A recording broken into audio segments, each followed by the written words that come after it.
Daniel Cormier says it's bad what's happening to these dudes after watching Jake Paul knock out UFC fighters.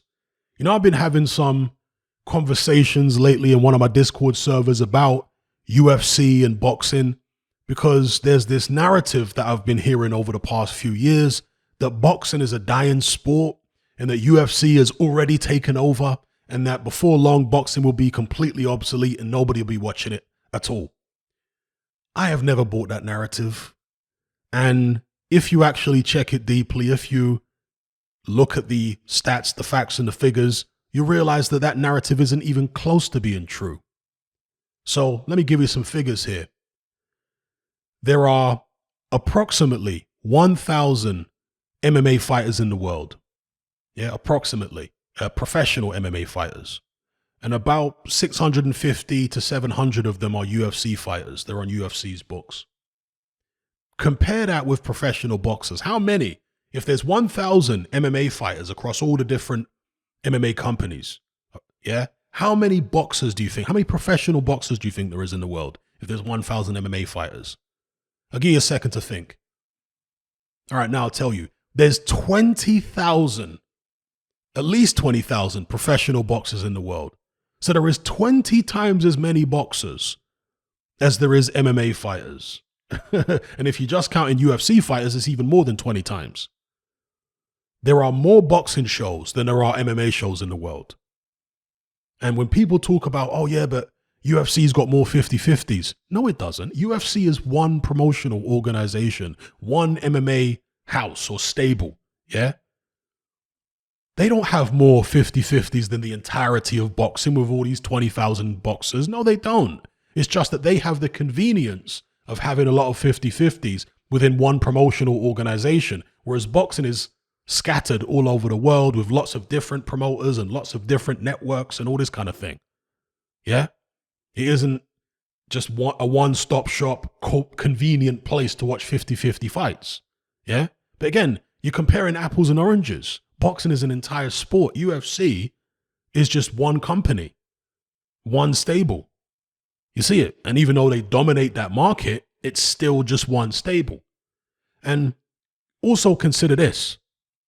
Because the talent pool in boxing is so much bigger, and it is bigger. Again, it's 20 times the size as it is in MMA. Because the talent pool is so much bigger, the gap between the best fighters and the worst fighters is much larger than it is in UFC and MMA in general. When you've got a bigger talent pool, the gap between the best and the worst is bigger, generally speaking.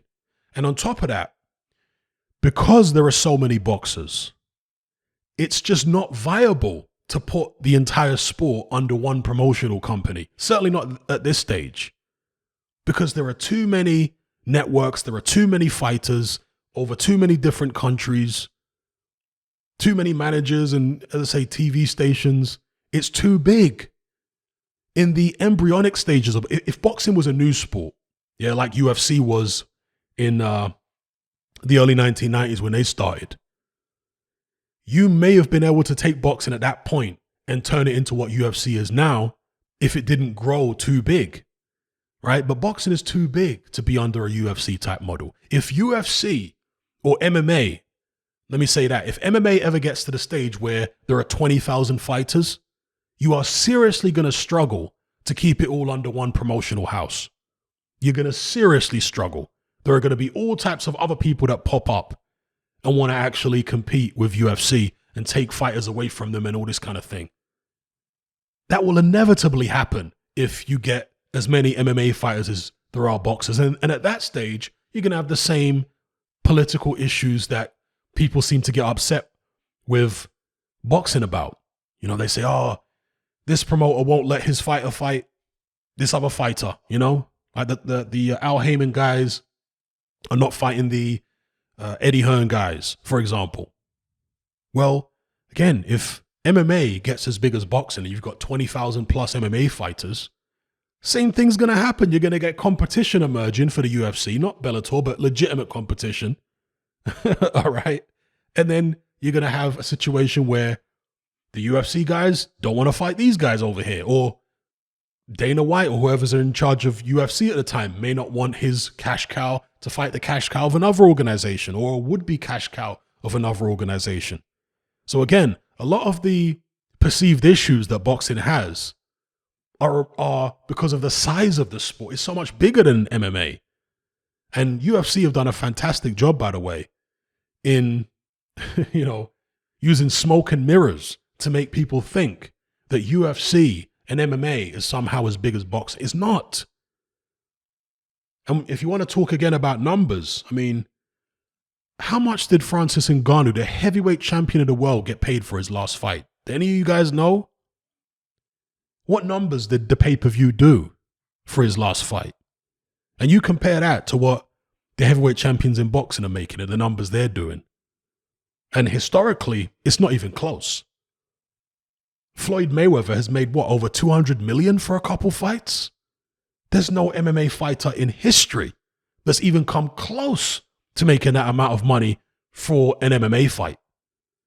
Conor McGregor made something like $70 or $100 million for his fight against Mayweather, a retired boxer, in a boxing match.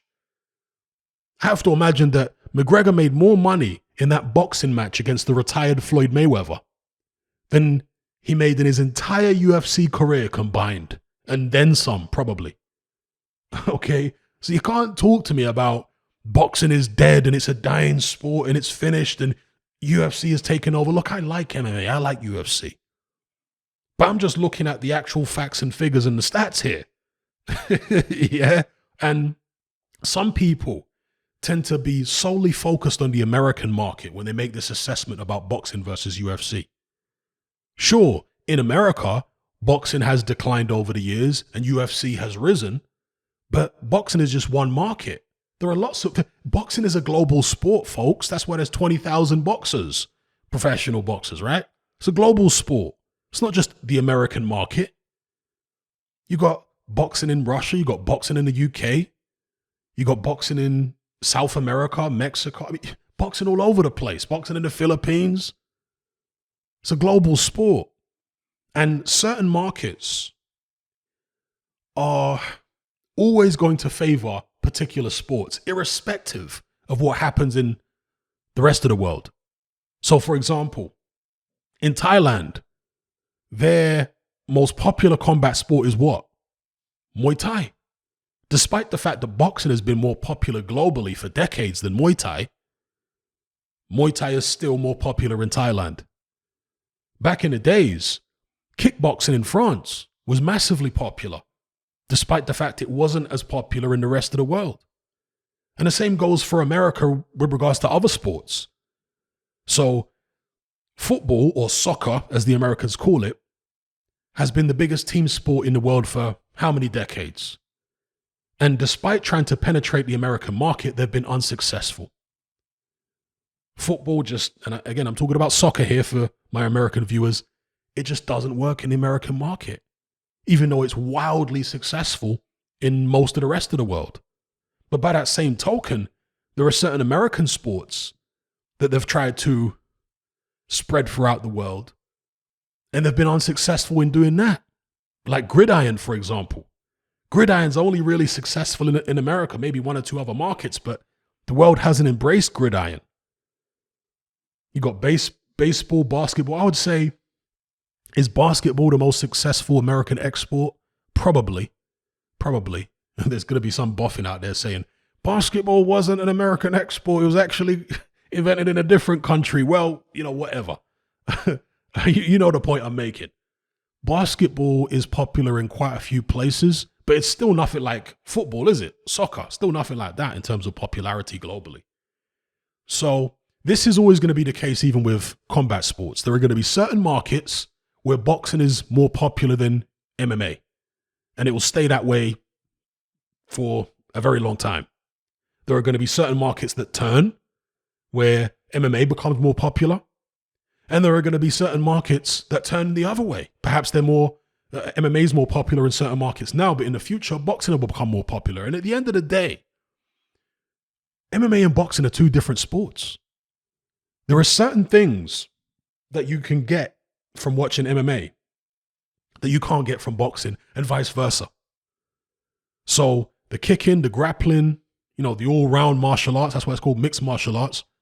You need to watch MMA to get that, if that's what you find most entertaining. But if you're somebody who really appreciates pugilism, who looks at somebody like a Mike Tyson or a Roy Jones, Manny Pacquiao, Floyd Mayweather, and you admire their punching ability, not just the power, but the quality of the punches, the speed of the punches, and all this kind of stuff.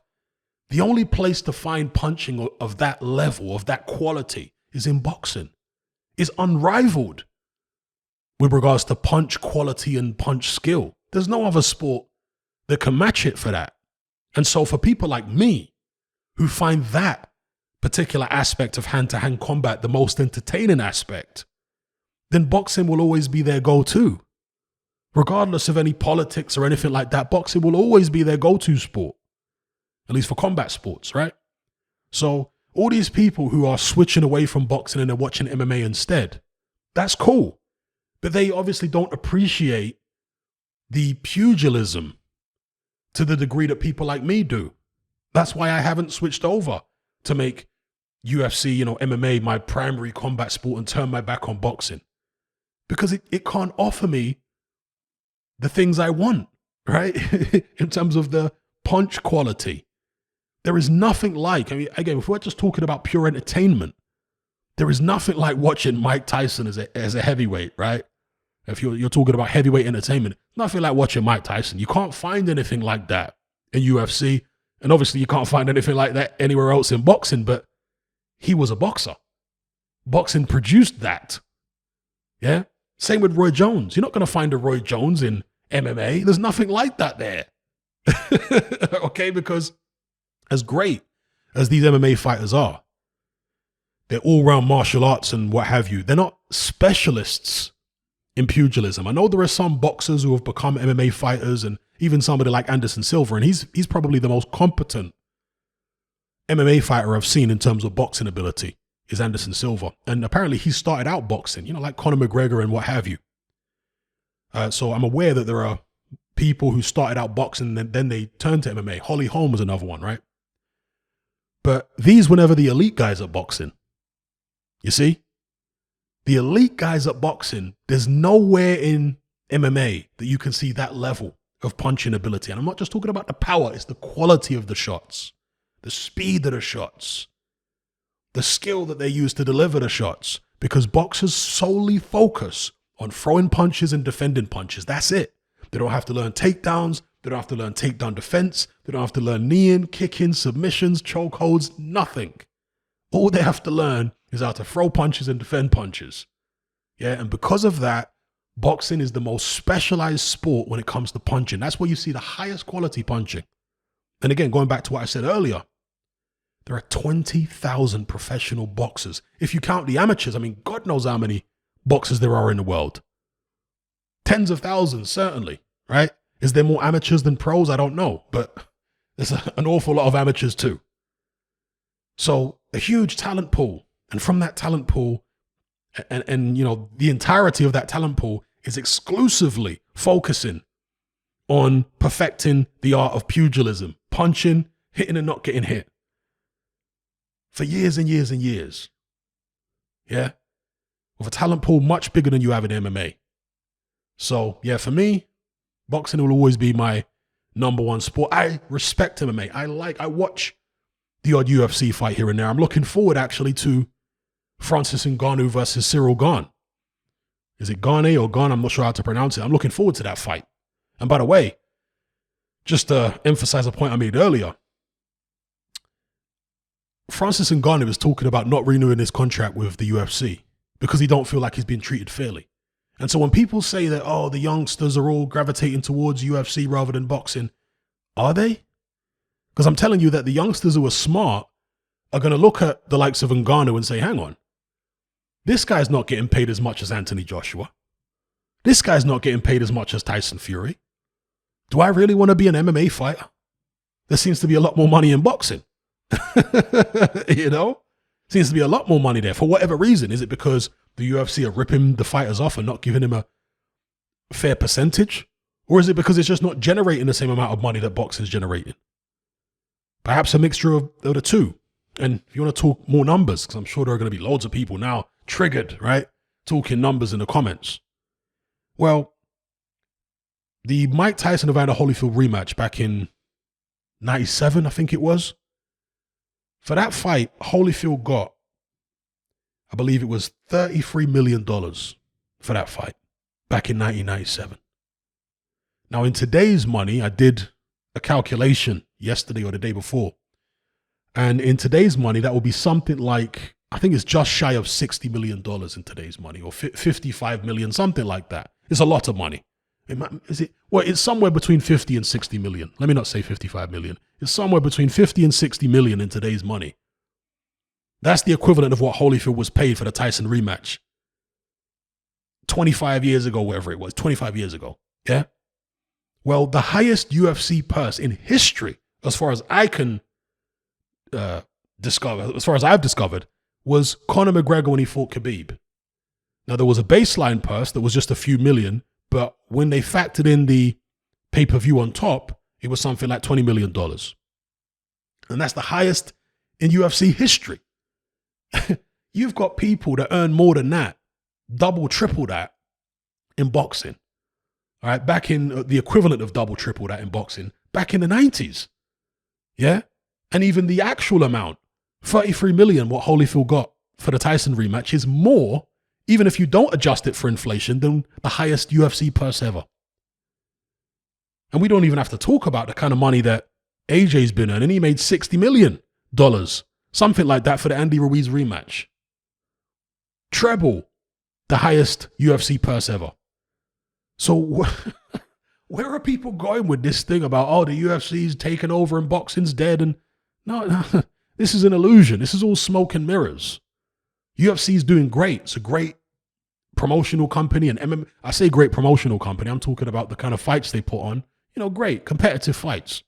Got a small talent pool compared to boxing. So, you know, what else are you going to do other than put on competitive fights, right? It's like women's boxing. There are lots of competitive fights in women's boxing because who else are they going to fight? The talent pool is so small, they all end up fighting each other frequently. Whereas in men's boxing, the talent pool is so much bigger. There's so many more interested parties in terms of promoters and managers and TV networks and all this kind of stuff. And this is what creates all the politics in boxing because of the fact that there's just so much. The pie is so big. You see it? When a pie gets to that size, there are going to be other people that come in for a slice. Right now, the MMA pie is much smaller than the boxing pie in terms of talent. Yeah. In terms of actual professional fighters, it's much smaller. So it's possible at the moment for one entity to control most of the market, which is UFC. But if it gets to the size of boxing, it's going to be very difficult for them to control the market still. So anyway, this is not meant as an MMA or a UFC diss. I like the sport, but I like boxing too. And I'm not just looking at boxing through rose-tinted glasses and being biased because it's my number one sport and whatever. No, look at the numbers. Where in the numbers does it suggest that UFC has taken over from boxing? It's definitely caught up, or it's definitely been catching up to boxing in certain markets like the United States. But in other markets, not at all. I mean, is there a British MMA or UFC fighter that has ever come remotely close to being as popular in the UK as AJ, Fury, Dylan White, and making that kind of money? No, there isn't. And then you've got Bisping and, you know, a few others. They've never come close to making that kind of money. They've never come close to being that popular in the UK. And of course, this is the home of Queensberry Rules, right? Boxing in its current form originated in the UK. So it makes sense that boxing would still be a stronghold, or the UK would still be a stronghold for boxing rather. So yeah, it's not a diss to MMA or UFC, but I'm just being real. You look at the numbers and what fighters are running. And yes, I understand that the difference between the highest and lowest earners in boxing is much wider than it is in MMA and UFC. But again, that's partly down to the fact that the pool of fighters is so much bigger in boxing. So there's going to be a bigger gap between the highest and lowest earners, and also a bigger gap between the best talent and the worst talent than there is in MMA. Yeah, well aware of this. So anyway, do I have any more points to make with regards to this? Do I have any more figures to bring up for you guys? I know that there have been some good pay-per-views, and these are, I believe, American pay-per-views. I'm not sure if they're worldwide pay-per-views, but there have been some good pay-per-views for UFC. I think the highest pay-per-view in UFC was McGregor Khabib. That did like 2.4 million, something like that, which is obviously a good buys, right? But they're not doing those kind of numbers consistently, like the 2.4 millions and all that kind of stuff. And that was a perfect storm where you had Khabib, who was very popular, and McGregor, who was very popular. When they came together, huge buys. Where have those kind of numbers been since McGregor and Khabib retired? Where those numbers been? Ngannou ain't doing them kind of numbers right now. You know? So when people turn around and say, oh yeah, Mayweather made 200 million against Pacquiao and similar against Conor McGregor, but since he retired, nobody's making that kind of money, you can level that same accusation at UFC. Because at the end of the day, it's about the talent. There are not always going to be fighters who draw as much attention from the fans and who are as popular as a Floyd Mayweather. And the same in MMA and UFC. There are not always going to be fighters who are as popular as a McGregor or a Khabib or a Ronda Rousey. No, there are going to be peaks and troughs for both sports. There are going to be times when there just isn't really anybody around in UFC who is bringing in the numbers like that. There might be loads of good fighters, but there are lots of different factors that play into why some fighters are more popular than others. You see it. So there are going to be peaks and troughs for both sports in terms of, you know, who's doing what numbers and what have you. Right now, there's nobody doing McGregor kind of numbers in the UFC. McGregor Khabib numbers. Nobody doing them kind of numbers there. Yeah? Same way there's nobody doing the kind of numbers that Mayweather was doing in boxing. At least Mayweather at his peak. Obviously, when he fought Andre Berto, numbers weren't that great, were they? And there are people doing better numbers than that right now in boxing.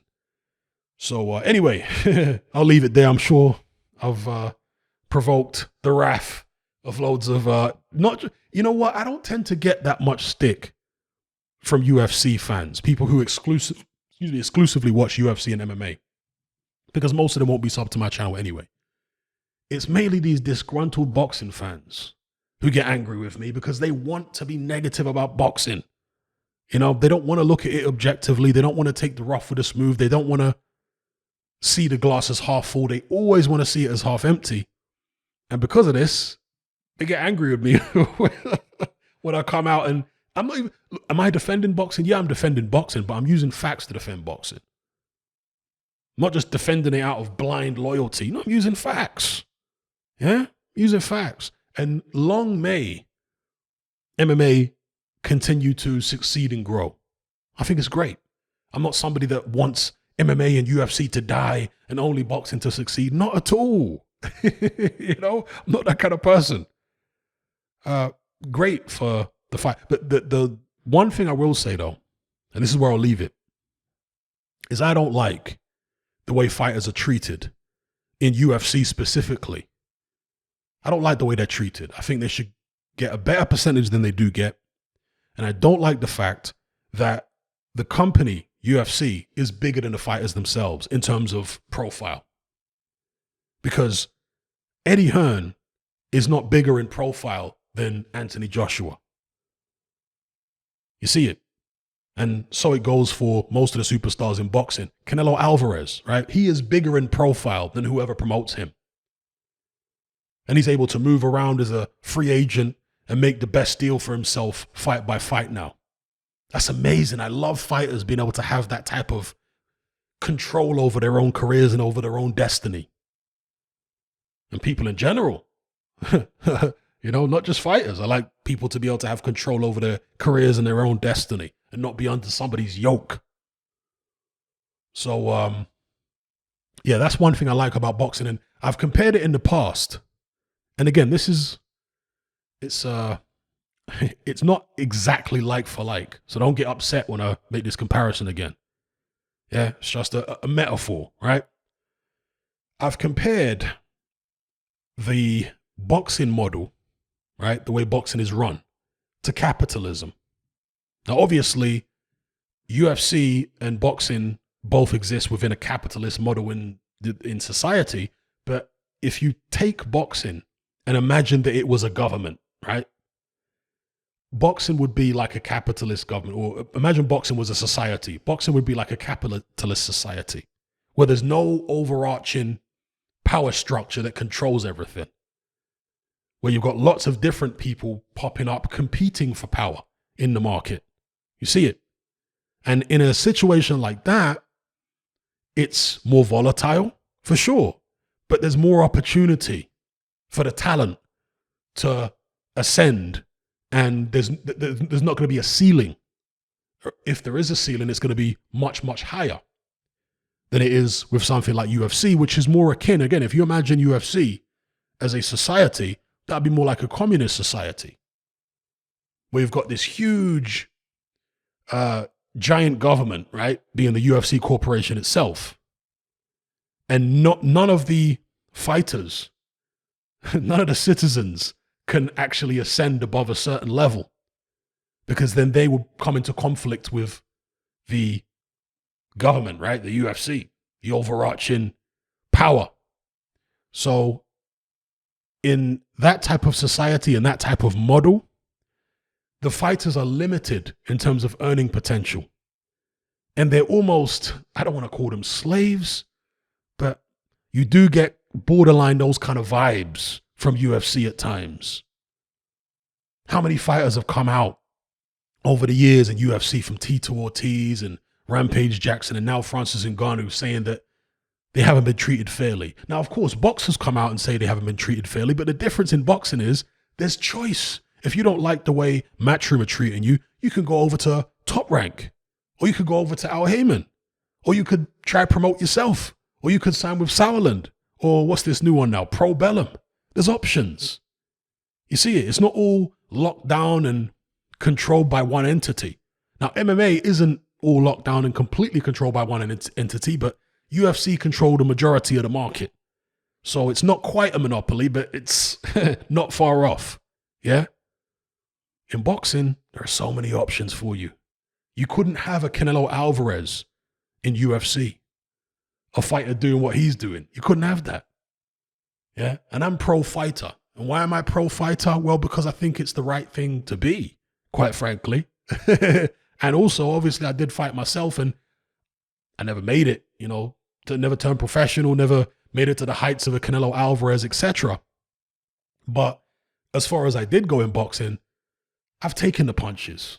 I know what it feels like to have a concussion, to go to the dressing room afterwards, and you're trying to turn the tap on to wipe the blood off your nose, blood from your nose and your mouth, and you keep missing the tap.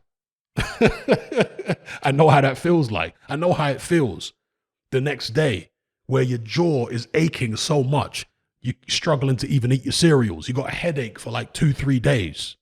Yeah, I know how that feels. The road work, the training, the sparring, it's tough.